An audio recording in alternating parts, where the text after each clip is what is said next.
ইরানের প্রেসিডেন্ট রাইসির অনুপস্থিতিতে অন্যান্য দেশের সঙ্গে পারস্পরিক সম্পর্কের ধরন কেমন থাকবে তা নিয়ে নানা মহলে চলছিল আলোচনা। শুধু তেহরান নয়, এ নিয়ে উদ্বিগ্ন ছিল ইরানের মিত্র দেশগুলোও। রাইসির মৃত্যুর কয়েকদিন পর কূটনৈতিক সম্পর্কের বিষয়টি নিয়ে স্পষ্ট বার্তা দিলেন সর্বোচ্চ ধর্মীয় নেতা আয়াতুল্লাহ আলী খামেনি।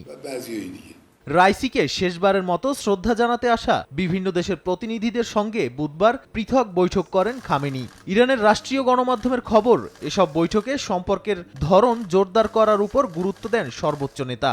এদিন খামেনির সঙ্গে বৈঠক করেন কাতারের আমির শেখ তামিম বিন হামিদ আল থানি, পাকিস্তানের প্রধানমন্ত্রী শাহবাজ শরীফ, তিউনিশিয়ার প্রেসিডেন্ট কায়েস সাইদ, হামাস নেতা ইসমাইল হানিয়া সহ 50টি দেশের প্রতিনিধি। তারা সবাই শোক প্রকাশ করে জানান, রাইসির মৃত্যুতে যে ক্ষতি হয়েছে তা অপূরণীয়। বৈঠকে হামাস নেতা ইসমাইল হানিয়াকে খামেনি বলেন, আগের মতোই ফিলিস্তিনের পাশে থাকবে ইরান।